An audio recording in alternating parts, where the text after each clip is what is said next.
আলো জানিস, একটা আলো ওখান থেকে বেরিয়ে আমার পেটে ঢুকে গেল, আর তারপর শরীরটা কেমন করে উঠলো, অবশ হয়ে এলো। আমার আর কিছু মনে নেই। আমি বলেছিলাম নিজ্ঞাত তোমার বায়ু রোগ হয়েছে, হয় বদ্যি দেখাও নয়তো ত্রিফলা খাও। যত সব আজগুবি কাণ্ড। কি যে করি আমি, সত্যি বললেও দোষ, আমার কথা যে কেউ মানে না। কিন্তু ওই আলোটা,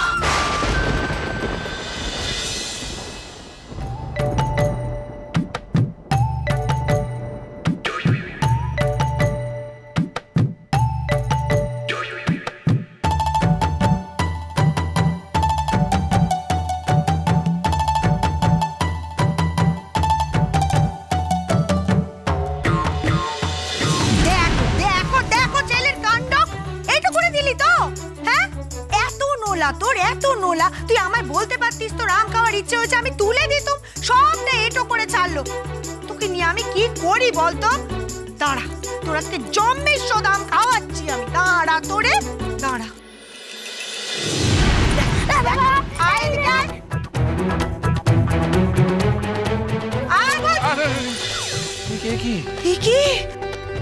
আপনি ফিরেছেন? হ্যাঁ, কিন্তু তুমি রামেশ্বরের পিছনে এভাবে ছুটছিলে কেন? আর বলবেন না, বড্ড দুষ্টু হয়েছে, আমি তো সামলাতেই পারিনি। দেখুন না ওই আম খেয়ে। আচ্ছা আচ্ছা আচ্ছা আচ্ছা, বেশ বেশ বেশ, এসব এখন থাক।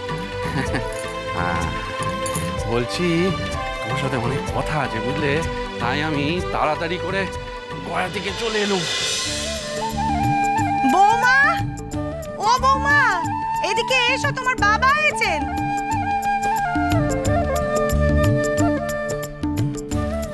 থাক থাক মা, থাক। বাবা, তুমি চলে এসেছো? আরে রাম, আয় আয় আয়। হ্যাঁ থাক থাক থাক বাবা, বস। আপনি আমায় কি বলবেন বলছিলেন? বলবো বলবো,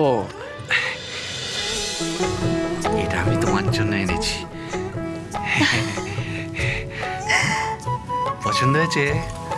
ভারী সুন্দর হয়েছে। আপনাকে না আমারও অনেক কথা বলার আছে। আপনি জানেন কি হয়েছে? কি হয়েছে?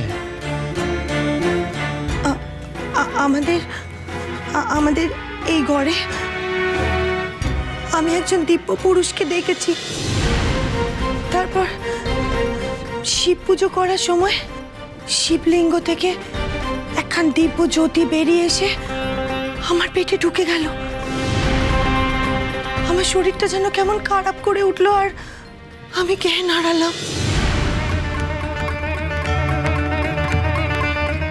জয় রঘুবীর, জয় রঘুবীর প্রভু। চন্দ্র, আমিও এক স্বপ্নাদেশ পেয়েছি গো। হ্যাঁ, তোমাকে তো সেই কথাই বলার ছিল। কি জানো, আমাদের সঙ্গে যা যা ঘটছে তার একটা উদ্দেশ্য আছে। মানে স্বয়ং প্রভু রঘুবীর আমাদের ঘরে আসছেন গো। তুমি দেখো চন্দ্র, আর কোনো চিন্তা নেই বড় বউ। ভক্তির সাগর সোম থেকে রবি প্রতিদিন বিকেল 5:30টায় স্টার জলসায় ও ডিজনি প্লাস হটস্টারে।